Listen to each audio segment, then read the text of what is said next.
Video में आप सभी का स्वागत है। आज मैथमेटिक्स और 10th क्लास की मैथमेटिक्स है ये, और इसका पहला ही चैप्टर वास्तविक संख्या है, रियल नंबर। रियल नंबर के हम लोग उस कॉन्सेप्ट को ले रहे हैं जो board exam of point B से बहुत ज़्यादा महत्वपूर्ण है। उम्मीद है कि यहाँ से इतने क्वेश्चन करने के बाद में आपको लगभग 90 से 100% प्रॉब्लम यहीं से मिल जानी है। बहुत शॉर्ट रिवीजन आप कह सकते हैं इसको, वन शॉर्ट भी कह सकते हैं। चलिए, इसलिए इसमें सबसे पहले चीज देखिए कि हमारा वास्तविक संख्याओं में सिलेबस क्या है। तो पार्ट फर्स्ट है, ये क्लास 10th का है, वास्तविक संख्याएं। इंग्लिश में इनको रियल नंबर के नाम से जानते हैं। इस रियल नंबर यानी वास्तविक संख्याओं वाले चैप्टर में टोटल 4 एक्सरसाइज हैं। जो पहली एक्सरसाइज है 1.1, इसमें यूक्लिड विभाजन प्रमेय का, एक तो यूक्लिड विभाजन प्रमेय का हमको देखनी है क्या होती है, और एल्गोरिथ्म क्या होता है। तो दो चीजें यहाँ पे सीखनी है, इससे रिलेटेड क्वेश्चन करने हैं। उसके बाद प्रश्नावली 1.2 में अभाज्य गुणनखंड के द्वारा हमें HCF और LCM ज्ञात करना है। तो ये तो ओल्ड मेथड ही है, इससे हम लोग आसानी से निकाल सकते हैं। ये तो पिछली क्लासों से भी पढ़ते चले आ रहे हैं। उसके बाद में प्रश्नावली 1.3 में किसी संख्या को अपरिमेय सिद्ध करना। अब कोई ऑलरेडी संख्या दे देगा अपरिमेय, जैसे √2 जानते हैं कि अपरिमेय है, लेकिन इसे सिद्ध कैसे करेंगे, ये अपरिमेय है। तो अपरिमेय सिद्ध करने वाला इसमें से प्रॉब्लम रहेंगे। काफी इंपॉर्टेंट क्वेश्चन है यहाँ से। उसके बाद प्रश्नावली 1.4 में शांत और अशांत दशमलव प्रसार, क्वेरिंग और रिकरिंग डेसिमल नंबर इसमें प्रसार करने के लिए आएगा। जैसे कोई भी संख्या दे दी गई, मान लीजिए 1/3 है, अब इसको 3 से भाग करो 1 को, तो 0 लगाया, पॉइंट बढ़ाया 3, फिर 9 आया, 0 बढ़ाया, पॉइंट लगाया। तो ऐसे करके ये चली जाती है, चलती रहती है संख्याएं। तो इन संख्याओं को भी देखेंगे, और कुछ संख्याएं ऐसी होती हैं वो जो ऐसे समाप्त हो जाती हैं। 2/3, अब 3 से 2 को डिफाइन करोगे तो 0 पॉइंट लगाया, 3 6 18, फिर 2 आ गया, 6 18। इस टाइप से नंबर हैं, आगे कहाँ तक चलेंगे या रुकेंगे, इनको यहाँ पे देखना है। तो ये प्रश्नावली 1 में यूक्लिड विभाजन प्रमेय का पढ़नी है। प्रश्नावली 1.2 में अभाज्य गुणनखंडों द्वारा HCF LCM ज्ञात करना है। प्रश्नावली 1.4 में किसी संख्या को अपरिमेय सिद्ध करना होगा। ऑलरेडी वो अपरिमेय दी होगी, लेकिन उसे सिद्ध करके देना होगा कि अपरिमेय है। 4 में शांत अशांत दशमलव प्रसार, तो ये तो हमको पढ़ना है। ये हमारा इतना पूरा सिलेबस है ये वास्तविक संख्याओं में। अब इसमें सबसे पहले एल्गोरिथम क्या होता है, और एल्गोरिथम के साथ साथ प्रमेयिका क्या होती है। तो ये दो चीजें पहले समझ लीजिए, क्योंकि यही विभाजन, प्रमेयिका और एल्गोरिथम दोनों चीजें हैं। तो जो एल्गोरिथम होता है, ये सुप्रभाषित चरणों की एक श्रृंखला होती है। सुप्रभाषित मतलब एक ऐसे स्टेप्स होते हैं जिन्हें बहुत सिस्टमैटिक तरीके से डिफाइन किया जाता है। यानी स्टेप बाय स्टेप किसी चीज को डिफाइन करने की जो एक सीरीज तैयार होती है, उसी को एल्गोरिथम कहा जाता है। अब इसका यूज कहाँ होता है, जो एक विशेष प्रकार की समस्याओं को हल करने की विधि या प्रक्रिया प्रदान करती है। तो जो एक विशेष प्रकार की समस्याओं को सॉल्व करने की विधि या प्रक्रिया, उसको प्रोसेस भी कह सकते हैं, मेथड भी कह सकते हैं, हमें प्रदान करती है। तो कुल मिलाकर के एल्गोरिथम क्या है कि सुपरिभाषित चरणों की एक श्रृंखला है, सीरीज होती है। ये एक विशेष चीज है, मेन लाइन इसकी यही है। और जो एक विशेष प्रकार की समस्याओं को हल करने की विधि या प्रक्रिया प्रदान करेगी। जबकि इसमें प्रमेयिका क्या होती है, तो प्रमेयिका इसमें एक सिद्ध किया हुआ कथन होता है जो ऑलरेडी पहले से प्रूव किया जाता है। तो वो हमारा स्टेटमेंट रहता है, और उसी को इसी का एक अन्य कथन को सिद्ध करने में प्रयोग करते हैं, और कोई दूसरा स्टेटमेंट जो उसी के जैसा होता है तो उसमें लगा करके उसको प्रूव किया जाता है। तो ये पहले से सिद्ध किया होता है, एक स्टेटमेंट प्रूव किया गया, उसी टाइप के जो स्टेटमेंट आते हैं उनको सिद्ध करने के लिए या उसको हल करने के लिए इसको प्रयोग करते हैं। तो ये प्रमेयिका कहलाती है। अब यूक्लिड विभाजन प्रमेयिका, इसमें प्रमेयिका में सबसे मेन पाइथागोरस प्रमेय देखा होगा। एक संपूर्ण त्रिभुज में पाइथागोरस प्रमेय होती है, उसी के टाइप का कोई स्टेटमेंट आता है तो हम लोग पाइथागोरस 90 कोण बन रहा हो, लंब वो दिए हो और निकाल लेते हैं। तो इस टाइप से ये सिद्ध किए हुए कथन से दूसरे कथन पे सिद्ध करने में प्रयोग करते हैं। अब यूक्लिड विभाजन जो प्रमेयिका है, यूक्लिड विभाजन प्रमेय आपसे बोर्ड परीक्षा में पूछी जाती क्या होती है। तो किसी दिए गए दो धनात्मक पूर्णांक को, दो धनात्मक पूर्णांक है, एक तो धनात्मक है दूसरे पूर्णांक है ए और दूसरा हमारा है बी, के लिए ऐसी अद्वितीय पूर्ण संख्या है। अद्वितीय मतलब जो संख्याएं होंगी वही अप्लाई हो पाएंगी, उसके अलावा कोई संख्या वहां पे नहीं चलेगी। पूर्ण संख्याएं होंगी Q एवं R। तो Q R ऐसी संख्याएं होंगी जो अद्वितीय पूर्ण संख्याएं होंगी। विद्यमान है कि कंडीशन क्या बन रही है, A = BQ + R, जहां R जो है वो छोटा होगा 0 से, लेस देन होगा, 0 से बड़ा रहेगा और B यानी जो आएगा उससे छोटा होगा। तो R जो है 0 और B के बीच में लाई करेगा। R यहाँ पे एक तरीके से रिमाइंडर होता है। अब इस प्रमेयिका को समझने के लिए हम आपको यहाँ पे बहुत इसको इजीएस्ट वे में बता दे रहे हैं। क्या होता है इसको समझिए, देखिए कैसे समझते हैं। और यहाँ पे धनात्मक पूर्णांक और अद्वितीय का मतलब भी आपको बता देते हैं। एक जैसे कोई हमने यहाँ पे ले लिया 7। अब 7 को हमने डिवाइड कर दिया 2 से। तो जो 2 से इसको डिवाइड करेंगे तो 2 तिहाई 6 ये गया, इसमें से घटाएंगे तो ये बच गया, ये आपका शेषफल है। और ये आपका भागफल आया, तो ये भागफल है और ये आपका भाजक है और ये आपका भाज्य है। अब इसमें इनका कहने का मतलब ये है कि जब इसको देखेंगे कि इसका जो शेषफल है तो इसे हम इस तरीके से भी लिख सकते हैं कि 7, यदि इसको जो है ये बीच में जो भाज्य है इसी को माना जाता है A, और ये जिससे डिवाइड करते हैं ये B माना जाता है। ये क्वेश्चन होता है ये Q हो जाता है और जो शेषफल आपका होता है ये R रहता है, रिमाइंडर। तो इसमें कंडीशन ये लगती है कि जो ये 7 है A, तो A जो होता है ये बराबर होगा इसके, तो B × Q और प्लस ये जोड़ लीजिए R के। कहने का मतलब ये है कि जो 7 है ये हमारा क्वेश्चन B यानी जो जिससे डिवाइड कर रहे थे वो 2 × Q 3 आया था और प्लस शेषफल हमारा 1 आया था। देखिए 2 तिहाई 6 + 1 ये आया।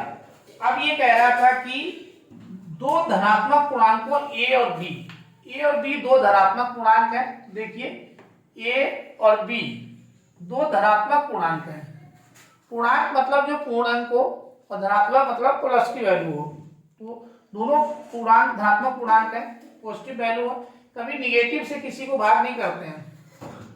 उसके बाद में A और B के लिए ऐसी अद्वितीय संख्या है। अद्वितीय मतलब Q और R। तो आपकी जो Q और R है, तो देखिए ये तो आपका R है और ये वाला वैल्यू आपकी Q है। तो Q 3 आया है, 3 के अलावा और 1 के अलावा R, इसमें और कोई हो ही नहीं सकता। यानी R का वैल्यू 1 ही रहना है और Q का वैल्यू 3 ही रहना है। इसके अलावा कोई ले लेंगे तो वो गलत हो जाएगा, इसीलिए अद्वितीय कहा गया। जैसे थोड़ी देर के लिए मान लेते हैं कि हम 2 से डिवाइड कर रहे हैं 7 को, तो हम 2 ही बार ले गए, 2 दूना 4, ठीक। अब घटाया इसको तो ये 3 आ गया।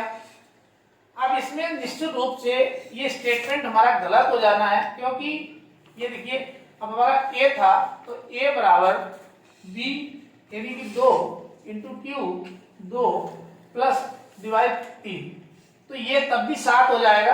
देखो यहाँ पे 2 दूनी 4 3 7, लेकिन ये सही नहीं है, क्योंकि जो भागफल होता है, जो शेषफल होता है, शेषफल कभी भी डिवाइजर से ज्यादा नहीं हो सकता।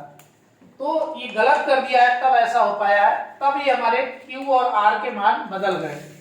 अन्यथा जब सही निकालोगे तो Q और R के मान चेंज नहीं किए जा सकते हैं, अर्थात वो अद्वितीय हैं, कोई दूसरी संख्या वहां पे सेट नहीं की जा सकती है।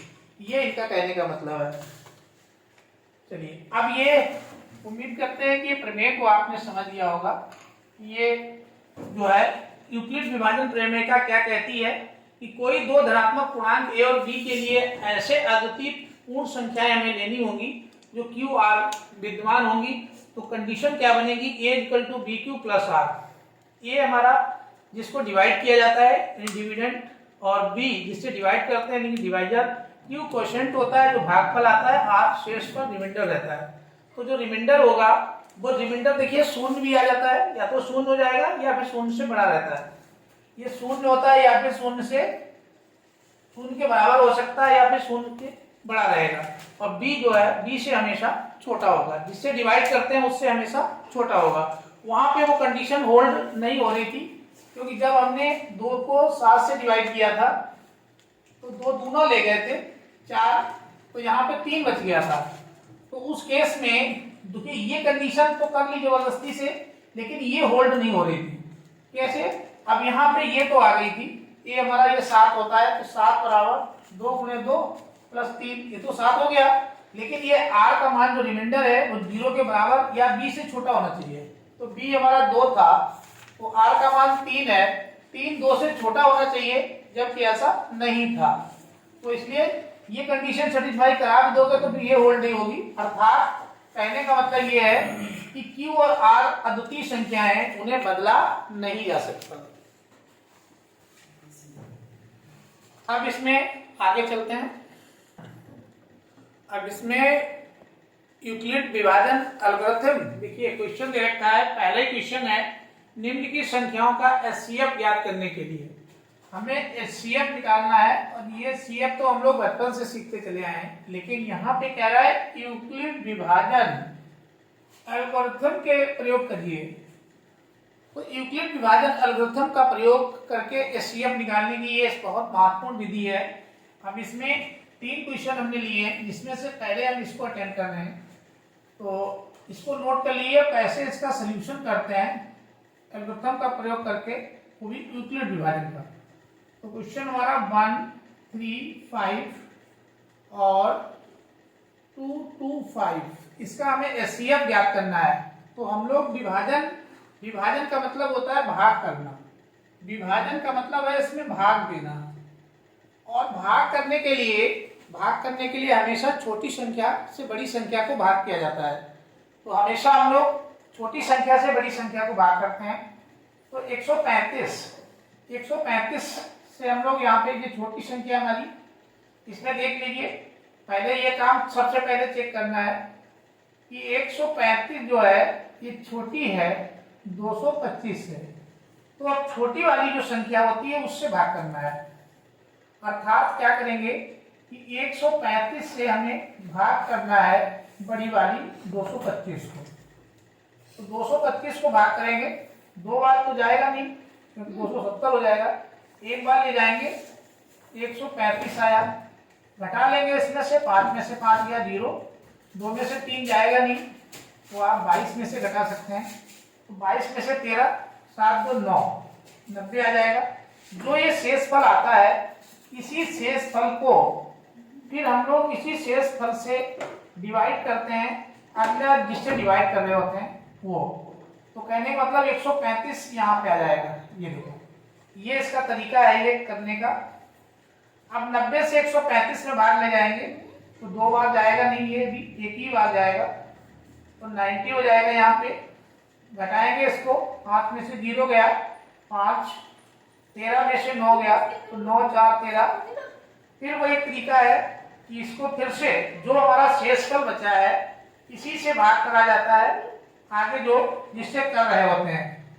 तो वो वाली संख्या यहाँ पे आ जाती है, यानी कि ये 90 यहाँ पे आ जाएगा, ये पार्ट यहीं पे आ जाता है। अब इसमें देखिए 45 दूना, 2 बार में ये पूरा समाप्त हो गया। तो ये इसका करने का तरीका है, पहला स्टेप, दूसरा स्टेप, फिर तीसरा स्टेप, ये 3 स्टेप में गया है। और अभी हम कह रहे थे एल्गोरिथम जो होता है एक सुपरिभाषित चरणों की श्रृंखला होती है जिससे किसी को हल करने के लिए प्रयोग किया जाता है। तो अब इसमें हम लोग एल्गोरिथम का प्रयोग करेंगे, यूक्लिड विभाजन एल्गोरिथम का प्रयोग करेंगे। यहाँ पे लिख लेते हैं। अब इसके सारे स्टेप यूक्लिड विभाजन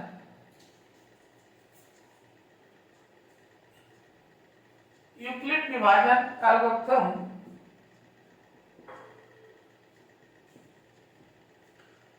का प्रयोग करने पर, आप इसमें करेंगे तो उसके लिए क्या होता है कि सारे स्टेप्स लिखने पड़ते हैं। सुप्रभातित चरणों की एक श्रृंखला होती है तो उसके लिए सारे स्टेप्स लिखने पड़ते हैं। तो step number 1, first step number 1 क्या है हमारा? सबसे पहले देखिए ये, तो जिसको डिवाइड कर रहे होते हैं, मैंने कहा था वो हमारा ए होता है, जिसको डिवाइड करते हैं वो ए, और जिससे डिवाइड करते हैं वो बी, जो आता है वो क्यू, और जो बचता है वो शेषफल जो होता है वो आर।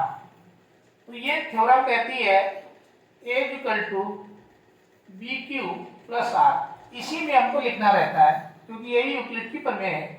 तो इसमें स्टेप फर्स्ट, पहला स्टेप फॉलो करिए, स्टेप नंबर फर्स्ट स्टेप। तो फर्स्ट स्टेप में आपका आ जाएगा, ये देखिए 225 है, तो 225, उसके बाद बी जिससे हम डिवाइड कर रहे थे 135, यहाँ पे कोई चीज नहीं होता, वहां गुणा होता है, तो ये क्यूब 1 टाइम गया था प्लस 90, नीचे जो आर बचता है वो शेष पर यहाँ पे, तो ये आ गया, इनको जोड़िए 135 बन जा, 9 जोड़ेंगे तो इतना हो जाएगा, बिल्कुल सही है। सेकेंड स्टेप देखिए इसका क्या है, ये स्टेप इसके लिखने पड़ते हैं। सेकेंड स्टेप में जो हमारा ये, अब की ये हमारा ए बन जाएगा, ये बी बन जाएगा, और ये अब की हमारा आर बन जाएगा। तो 135 बराबर जो इसमें आया, जिससे डिवाइड किया था 90 इंटू जो हमारा गया था वो 1 प्लस जो शेषफल आया था 45। तो ये दूसरा स्टेप, सेकेंड स्टेप हो गया।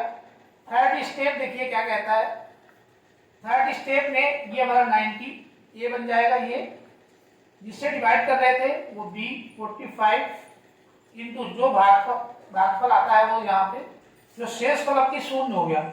जहां पे शेषफल शून्य हो जाता है, अब ध्यान करो, जिससे डिवाइड करने पर शेषफल हमारा शून्य हो जाए वही हमारा एचसीएफ होता है।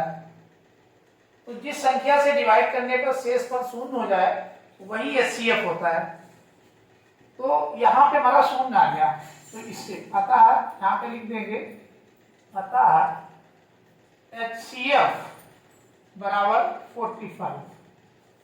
अब ये इस तरीके से भी लिख सकते हैं, लेकिन इसका जो और सिस्टमैटिक तरीका है लिखने का वो देखिए इस तरीके से हमें लिखना पड़ता है कि जो HCF है, HCF किसका किसका 135 एंड 225, तो इसका जो HCF निकल के आया है वो हमारा 45 आया है। तो ये पूरा एक, तो इन दोनों का एचसीएफ जो है वो 45 है। यहां से भी देख सकते हैं, यहां से भी देख सकते हैं। तो ये चीज तो डिवीजन किया था, लेकिन ये हमने एल्गोरिथम का प्रयोग किया। एल्गोरिथम में सारे स्टेप फॉलो करने पड़ते हैं, पहला स्टेप, दूसरा, जितने स्टेप्स होते हैं, क्योंकि ये सुपरिभाषित चरणों की श्रृंखला है, यही उसके चरण है जहां पे जब तक शेषफल शून्य नहीं होता है तब तक जिससे डिवाइड करने पर शेषफल शून्य हो जाए वही हमारा एचसीएफ होता है। तो इससे डिवाइड करने पर शेषफल शून्य हो गया तो यही हमारा एचसीएफ बन गया। ये देखिए 45 से डिवाइड किया तो शेषफल 0 आ गया, तो यही हमारा एचसीएफ होता है। अब इसमें एक दूसरा क्वेश्चन और है, ये वाला आप कर लीजिएगा, दूसरे वाले को हम और करा दे रहे हैं यहाँ पे, इसको आप नोट करिए, दूसरे वाले को बताते हैं। तो इसको समझ लिया, बिल्कुल ऐसे ही करना है। सेकेंड पार्ट, थर्ड पार्ट भी हम इसका कर दे रहे हैं।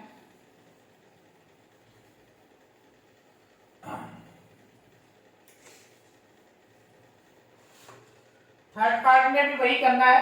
इसमें देखो छोटा कौन है, इस थर्ड पार्ट का सॉल्यूशन। तो 255 यहाँ पे छोटी संख्या है 867 से, तो 255 कम वाले से ही बड़े वाले को भाग करते हैं, तो 225 से ही हम भाग करेंगे 867 को। तो ये 2 बार 3 बार चला जाएगा लगभग, देखते हैं। 3 यहाँ पे लिख दिया, 3 पच्चे 15 के 5, 3 दूनी 6 और 1 7, 3 दूनी 6 और तो चलिए घटाइए इसको, 7 में से 5 गया 2, 6 में से 7 जाएगा नहीं, यहाँ पे भाई 10 से 16, 16 में से जब 7 घटाओगे तो 6 3 9, यहाँ पे 1 बच जाएगा, 7 में से 1 192, तो ये आ गया इसमें।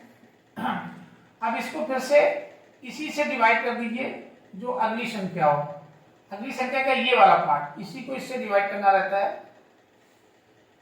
अब इससे जब इसको डिवाइड करोगे तो ये कितना आ जाएगा आपका,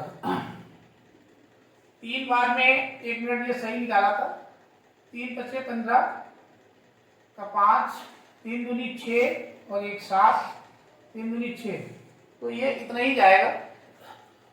अब इसमें 255, 1 मिनट, ये 255 है, गलत लिख गया, 255, ये 255 लिखा हुआ है। अब इसको 3 बार में ले जाएंगे तो 3 पच्चे 15 के 5, 3 पच्चे 15 और 1 16, ये 6, 3 दूनी 6 और 1 7, ये संख्या है, थोड़ी सी मिस्टेक हुई है। अब इसमें घटाइए इसको, तो जब यहाँ से इसको घटाएंगे, 7 में से 5 गया 2, 6 में से 6 जाएगा 0, 8 में से 2 गया, 7 गया तो 1। अब इसी से फर्दर डिवाइड कर देंगे जिससे भाग कर रहे थे, यानी 255 को, 255 यहाँ पे 255 को डिवाइड करेंगे। अब इसमें ये क्या बात जाएगा, 2 बार ले जाएंगे, तो जब 2 बार ले जाएंगे तो इसका दूना हो जाएगा, यानी 204। घटा लीजिए, 5 में से 4 गया 1, 5 में से 0 गया 5, तो ये टोटल 51 आ गया। अब इस 51 से जिससे डिवाइड कर रहे थे उसको कर देंगे, तो ये 2 बार में पूरा समाप्त हो जाएगा। जहां पे समाप्त करने पर शेषफल 0 हो जाए वही हमारा क्या होता है, यही हमारा एचसीएफ होता है। तो इसका यानी कि 255 और 867 का एचसीएफ जो है वो 51 है। लेकिन एल्गोरिथम का प्रयोग करेंगे तो स्टेप लिखने पड़ेंगे।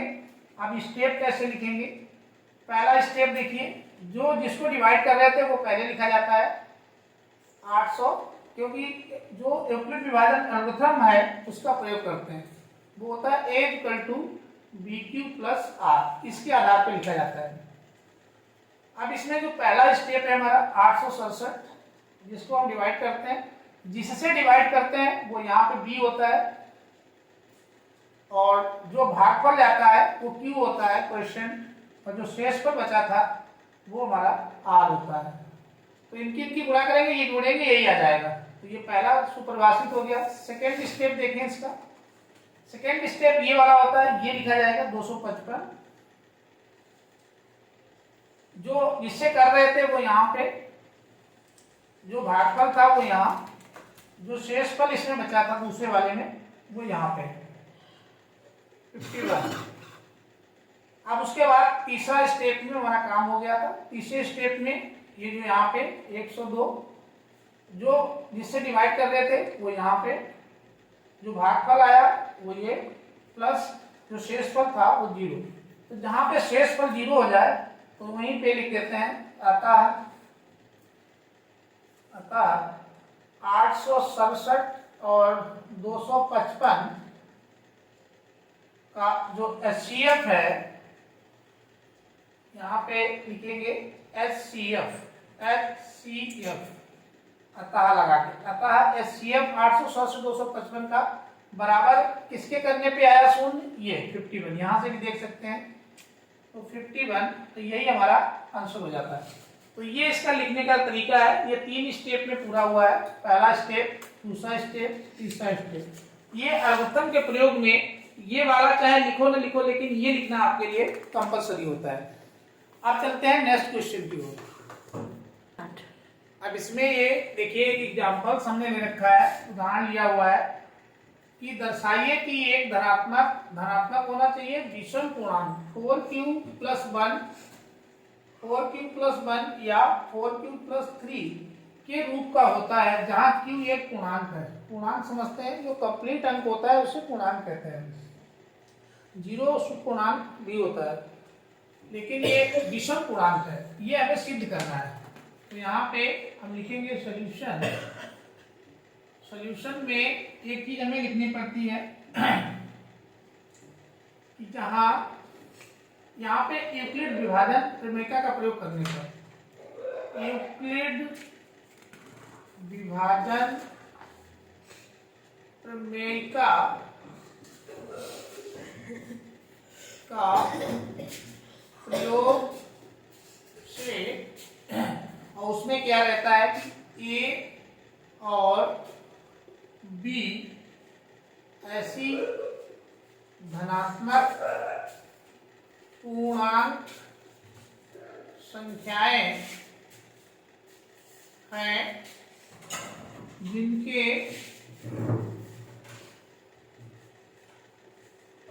लिए आपके Q तथा R के Q तथा R अद्वितीय हल हैं, क्या होते हैं।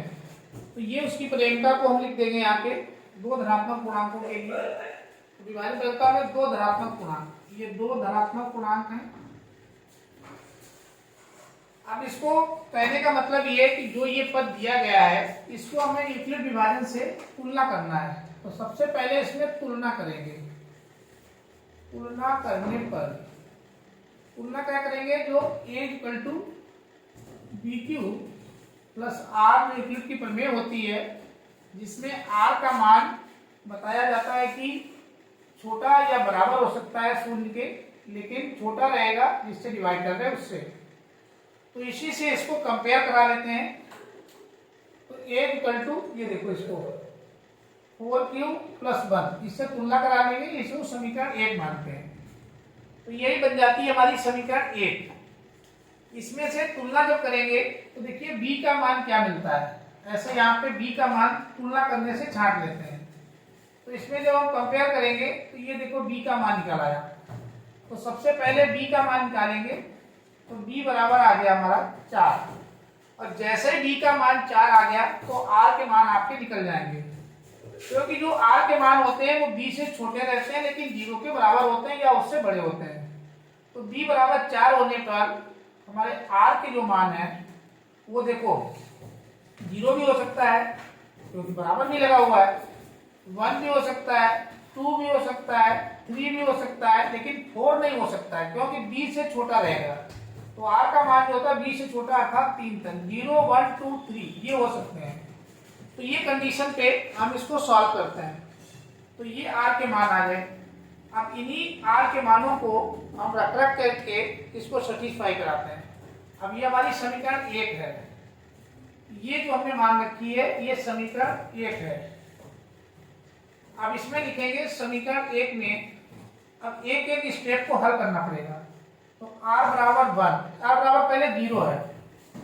तो सबसे पहले फर्स्ट स्टेप में ये आपका केस नंबर फर्स्ट। तो केस नंबर फर्स्ट जो है, सबसे पहले R बराबर 0 लेने पर तो जब हम R बराबर 0 लेंगे, पहले ये शून्य लेंगे, तो समीकरण 1 में यहाँ पे लिखेंगे समीकरण 1 में R का मान रखने पर, तो इसको जिस समीकरण में रखते हैं उसको नोट करते हैं। तो A बराबर 4Q प्लस, है ना, अब ये हमारा R है तो इसकी जगह पे देखिए इसमें शून्य हो जाएगा, ये आ गया। तो A = 4Q। अब ये समीकरण जो है 4Q 2 से डिवाइड है, तो यहाँ पे लिख दीजिए 4Q 2 से विभाजित है। जब ये, क्योंकि इसको 2 से देखो विभाजित करोगे तो ये हो जाएगा है, तो 2 से विभाजित करोगे तो 2Q आ जाएगा। अतः 4Q एक सम, 2 से भी जो संख्याएं 2 से विभाजित होती है वो सम होती है, सम पूर्णांक है। तो ये तो एक सम पूर्णांक है, यानी 0 पे तो सम मिल रहा है। अब आगे आइए अन्य स्टेप में, अन्य केसेस में देखते हैं।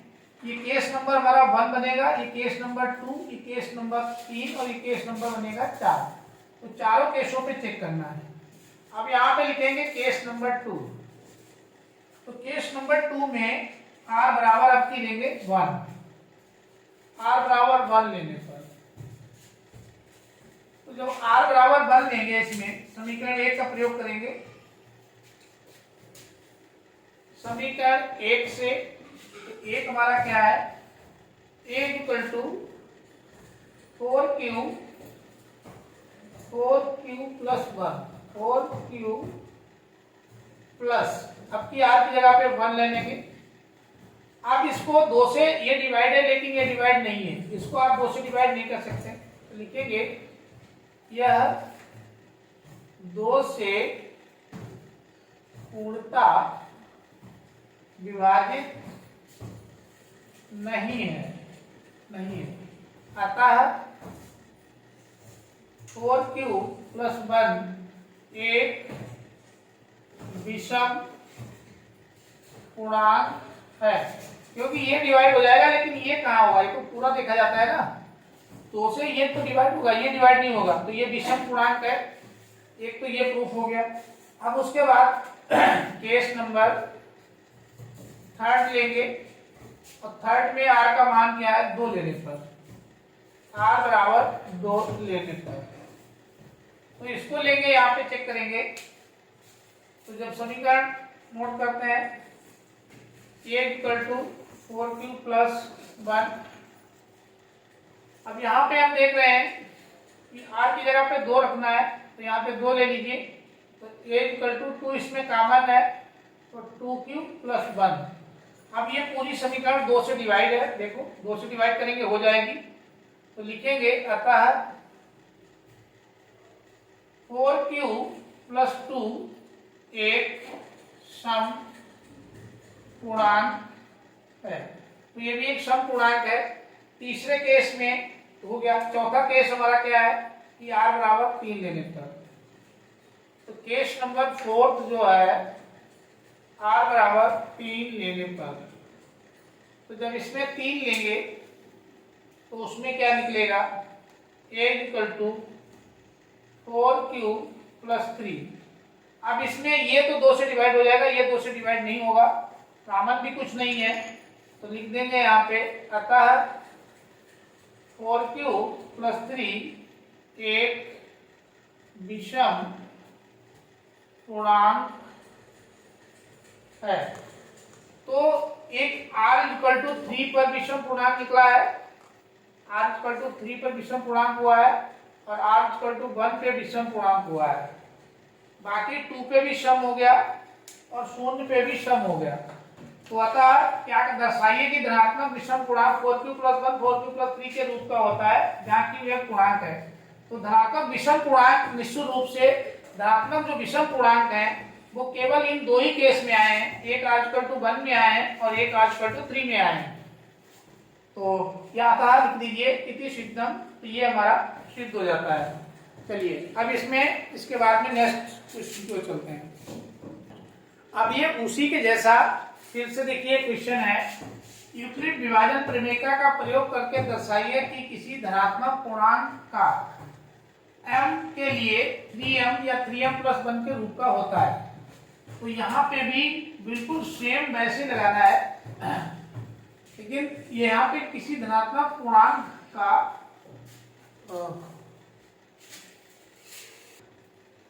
तो इसमें क्वेश्चन में थोड़ी सी फाल्ट थी। यूक्लिड विभाजन प्रमेयिका का प्रयोग करके दर्शाइए कि किसी धनात्मक पूर्णांक का वर्ग किसी पूर्णांक m के लिए 3m या 3m प्लस 1 के रूप का होता है। तो वर्ग किसी पूर्णांक में छूट गया था। अब इसमें इसका सॉल्यूशन देखेंगे। तो सबसे पहले वही चीज है, यूक्लिड की प्रमेय लिख लीजिए, a equal to bq plus r। r की कंडीशन यही होती है कि ये 0 के बराबर हो सकता है या b से छोटा रहेगा, ये इसकी शर्त है। अब इसमें यहां से इससे तुलना कर लीजिए, ये कोई ये दिया रहता है, इससे आप तुलना कर सकते हैं। तो देखिए इससे तुलना करिए, तो a इक्वल टू तुलनात्मक वैल्यू हमारी क्या है 3m + 1 ये है। तो यहां से जब तुलना करेंगे तो इससे हमारे b के मान निकल आते हैं। ये देखिए b की वैल्यू हमको यहां से मिल जाती है। सबसे पहले हमें b का मान ज्ञात करना है, तो b का मान ज्ञात करते ही आपका क्वेश्चन चालू हो जाएगा। तो b बराबर 3 मिल जाएगा। हम इससे भी तुलना कर सकते थे, जो m के बगल में होगा वही b होगा। तो ये यहाँ पे 3 आ गया। जैसे b मालूम हो जाएगा तो यहाँ इसका प्रयोग करके आप r के मान निकाल सकते हैं। तो जो r के मान होते हैं b से छोटे होते हैं और 0 से बड़े होते हैं। तो यदि 0 रहता है तो ये r के मान क्या क्या हो जाएंगे, एक तो 0 हो जाएगा, एक उसके बाद 1 हो जाएगा, 2 हो जाएगा। 3 नहीं हो सकता है क्योंकि b से छोटा रहता है। तो देखिए b से छोटे होते हैं, 0 के बराबर हो सकते हैं। तो r के मान 3 आ गए। पहला केस ये बनेगा, दूसरा केस ये बन जाएगा, तीसरा केस ये बन जाएगा। तो यहाँ पे लिखेंगे केस नंबर फर्स्ट, बिल्कुल सेम वैसे ही है। Case number first, case number first में r बराबर 0 लेने पर, 0 लेने पर तो r बराबर इसमें 0 लेंगे। चलिए तो इसको समीकरण 1 को, यही हमारी समीकरण 1 है, तो इसमें लिखेंगे समीकरण 1 के प्रयोग से। अब 1 का प्रयोग करेंगे तो a बराबर क्या आ जाएगा हमारा 3m प्लस इसके r की जगह पे क्या रखेंगे 0। अब इसका आगे से लेकर वर्ग, इसका वर्ग करना है तो इसी को हम 3m लिख सकते हैं। अब इसको वर्ग करने पर, क्योंकि इसमें वर्ग करना है इसका, तो वर्ग करेंगे तो दोनों साइड में करेंगे, इधर भी इधर भी। तो ये square equal to 9m square. अब इसी के जैसी शक्ल रहनी चाहिए, इसलिए इसको ऐसे कैसे लिख सकते हैं, हम इसे लिख सकते हैं 9 को तोड़ लीजिए 3 और 3, तो 9m स्क्वायर, तो 3 और आगे आपका m स्क्वायर। तो इसको आप इस तरीके से लिख सकते हैं, जहां क्योंकि ये इससे मैच करना चाहिए, फिर बाकी जो बच जाएगा वो सब आपका m होगा। तो ये यहाँ पे इससे तुलना कराएंगे तो जो q होगा इसके बगल में, तो q equal to 3m square, क्योंकि 3m स्क्वायर ये आपका आना चाहिए। तो ये देखिए इसके जैसा हो गया। तो ये तो पहला, इससे आप सीधे कंपेयरिंग कर सकते हैं। यदि ये पूरी वैल्यू q कह ली जाए तो देखिए 3q और जो ये तो वैल्यू m की वैल्यू बन जाती है, यही तो m मान लिया जाता है, तो उसके जैसा होता है। ये कंपेयर हो गया पहला। इसी तरीके से केस 2 में आइए। केस 2, इसमें r बराबर 1 लेने पर, तो जो r बराबर 1 लेंगे, समीकरण अपनी यही पहली वाली का यूज करेंगे यूक्लिड के प्रमेय से। a बराबर 3m + 1, तो यहाँ पे r1 लिया हमने। ठीक, अब इसका वर्ग कर दीजिए, क्योंकि इसमें कहा गया है किसी पूर्णांक का वर्ग, तो दोनों पक्षों में वर्ग किया जाता है। दोनों पक्षों में वर्ग करने पर, तो वर्ग करेंगे तो a का स्क्वायर 3m + 1 का होल स्क्वायर, ये बन जाएगा। अब इसको जो खोलोगे तो 3 का स्क्वायर प्लस 1 का स्क्वायर प्लस 2 3m × 1, ये बन जाएगा। इसको थोड़ा सॉल्व कर लीजिए तो 9m square plus 1 plus 3 6m ये आ जाएगा। इनको बगल पास में लिख लीजिए 9m स्क्वायर प्लस 6m + 1। इसमें तो कॉमन नहीं है, लेकिन इसमें कॉमन मिल जाएगा। इसमें 3 कॉमन ले लीजिए और m भी है, 3 कॉमन ले लो, बाकी सब छोड़ दो। तो 3 कॉमन लेते ही आपका क्या बन जाएगा, यहाँ पे 3m स्क्वायर प्लस 2m + 1। अब देखिए ये जो वैल्यू आ रही है ये पूरी आप q मान लीजिए। तो मान लेते हैं ये q बराबर 3m स्क्वायर प्लस 2m। तो इस तरीके से जैसे q मानोगे तो ये 3 + q, देखिए 3 + qm उसी के जैसा आ जाएगा समीकरण। तो ये आपका इसके जैसे होता है, प्रूफ हो जाएगा यहाँ पे। तो इसको हमने क्यू मान लिया है। अब ऐसे ही केस थर्ड ले लीजिए 2, चलिए इसको हम हटाते हैं यहाँ पे, यहाँ से ले लेते हैं केस थर्ड। केस थर्ड में हमें दिखाना है समीकरण यही अपनी पहली वाली का प्रयोग करिए। r बराबर इसमें 2 लेने पर है, तो r का मान 2 ले लीजिए। 2 लेने पर जब r का मान 2 लोगे, समीकरण पहली यही रहती है, तो a equal to 3m plus इसकी जगह पे अपने 2 डाल दीजिए, इसका वर्ग कर दीजिए क्योंकि वर्ग करना पड़ता है। a का स्क्वायर तो 9m square plus 4 plus 2 into 3m into 2, ये प्लस b का होल स्क्वायर से खोल दिया इसको, तो 9m स्क्वायर प्लस 4 प्लस 6 दूनी 12m, इसमें से m को एक पास कर लीजिए, 9m square plus 12m plus 4, इसमें से पूरे में से इसको 4 को तोड़ दीजिए, 3 प्लस 1 लिख सकते हैं। अब देखो पूरे में से 3 कॉमन हो जाएगा, 3 कॉमन कर लीजिए, तो 3m स्क्वायर प्लस 3 तो 12m प्लस आपका यहाँ पे ये कॉमन निकल गया, तो यहाँ पे आ जाएगा 1 प्लस 1। तो इस टाइप से आप देखते हैं तो ये पूरा आपका ये पूरा पार्ट जो है वो क्यू बन जाएगा, अर्थात ये जो ए स्क्वायर है तो ये ए क्यू की वैल्यू हो जाएगी। और इस तरीके से हम कह सकते हैं ये पूरा दिया गया जो धनात्मक पूर्णांक है, यूक्लिड विभाजन प्रमेय का प्रयोग करके किसी धनात्मक पूर्णांक का वर्ग किसी पूर्णांक m के लिए, तो यही वैल्यू हमारी m के लिए जो है वो सेटिस्फाई हो जाती है। चलिए, तो ये जो वैल्यू निकलती है एक्चुअल में यही हमारी m रहती है, इसने m कह रखा है, ऐसे ये जो वैल्यू पूरी निकली है यही हमारी m हो जाएगी। तो इस वाले में जो हो जाएगा a स्क्वायर बराबर 3 के बाद यहाँ पे ये m आ जाएगा 3m, क्योंकि ये पूरा वैल्यू m में चला जाएगा, ऐसे ये भी m। ठीक है, तो इस तरीके से इनको आप आसानी से कर सकते हैं। अब देखो एक बहुत महत्वपूर्ण क्वेश्चन है बोर्ड के लिए, और ये एक्सरसाइज 1.2 का है उदाहरण। संख्याएं 4 की पावर n पर विचार कीजिए, जहां n जो n है एक प्राकृतिक संख्या है। जांच कीजिए कि क्या n जो n का कोई ऐसा मान है जिसके लिए 4 की पावर n अंक शून्य पर समाप्त हो। तो ये एक बहुत महत्वपूर्ण क्वेश्चन है और इसको एक सिंपल मेथड से किया जा सकता है। तो यहाँ पे लिखेंगे कोई भी संख्या शून्य पर समाप्त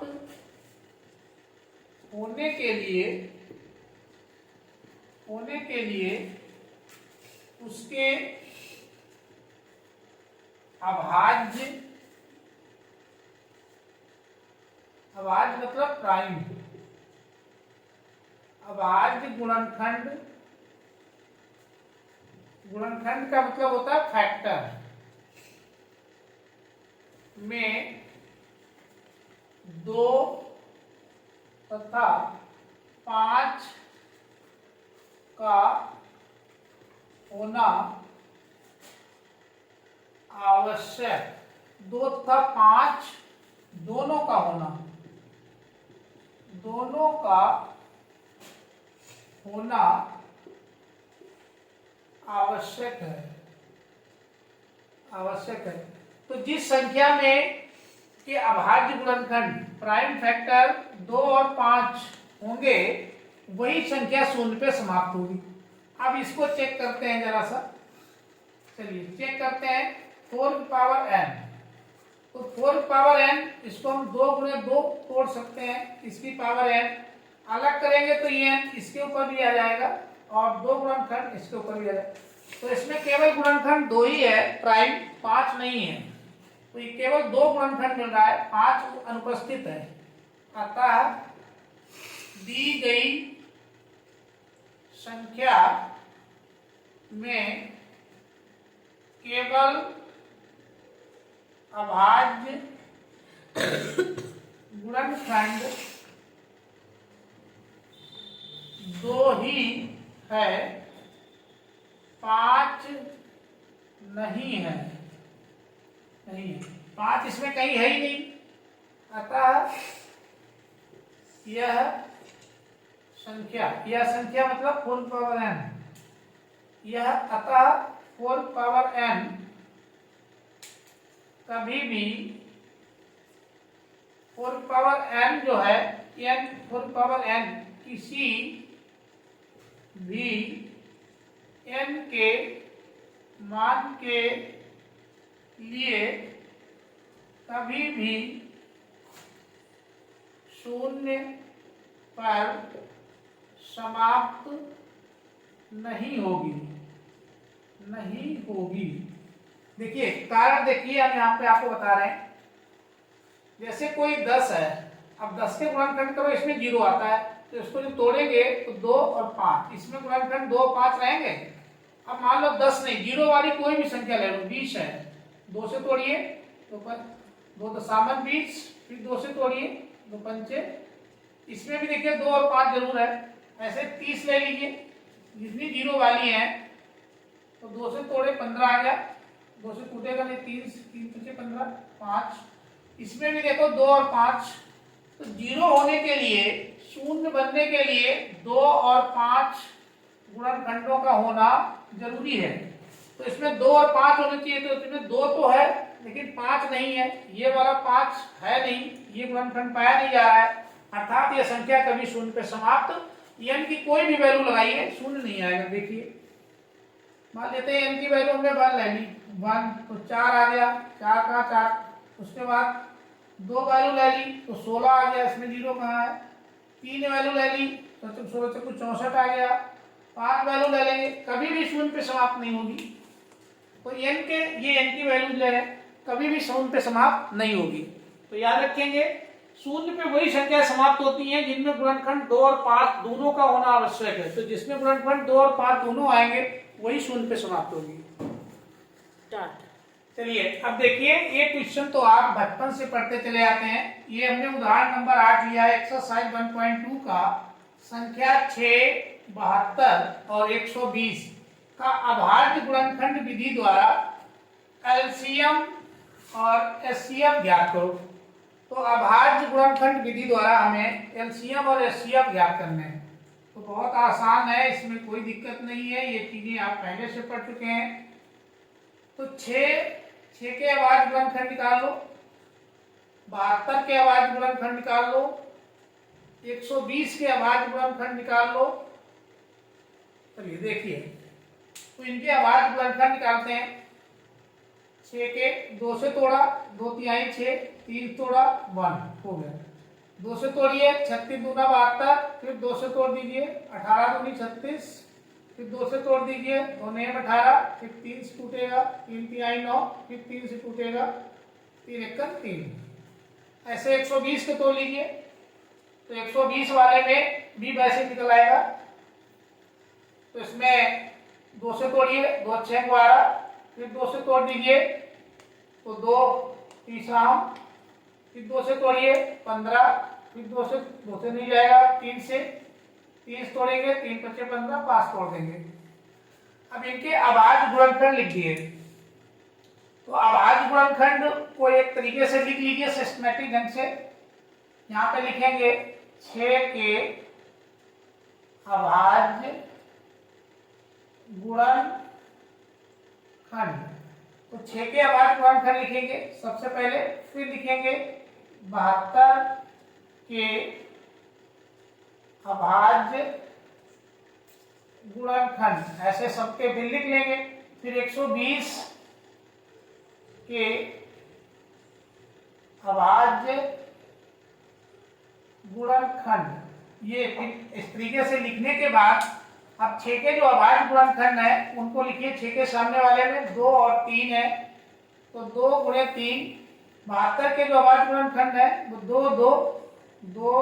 गुणे 2 गुणे 2 गुणे 3 गुणे 3, तो ये है। ऐसे 120 के देखिए, तो 2 गुणे 2 गुणे 2 गुणे 3 गुणे 5, ये आ गए सारे। लिखिए, लाइन खींच दीजिए ऐसे। सबसे पहले आप HCF निकाल दीजिए।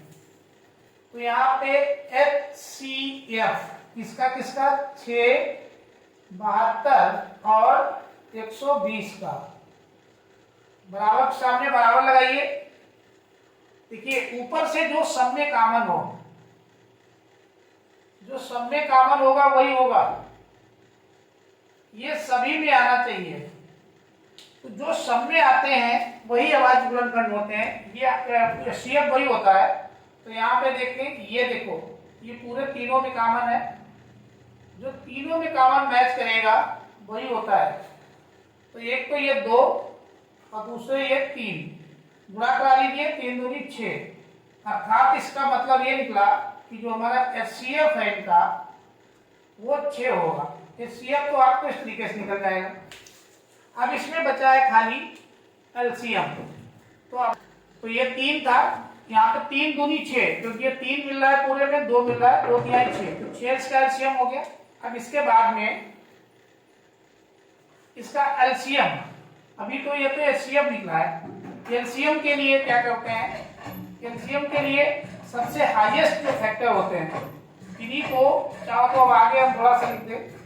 यहाँ पे देखिए, 6 के जो गुणनखंड है वो 2 गुणे 3 है, और जो 72 के गुणनखंड है तो 2 2 2, तो 2 की पावर 3 गुणे 3 पावर 2, 3 पावर 2। और इसमें 120 में जो 2 के है तो 2 की पावर 3 गुणे 3 अकेला है, फिर 1 5 है। ये इस टाइप से।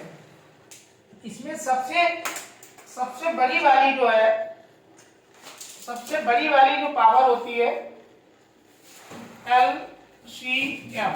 LCM में हम लोग क्या करते हैं, LCM में सबसे मैक्सिमम पावर हर किसी से ले लो। इसमें इसकी मैक्सिमम पावर 2 ही आ गया, इसकी मैक्सिमम पावर, तो 2 की सबसे मैक्सिमम पावर कौन सी है इनकी, 2 की सबसे बड़ी पावर जो है वो 3 मिल रही है। तो 2 की पावर 3।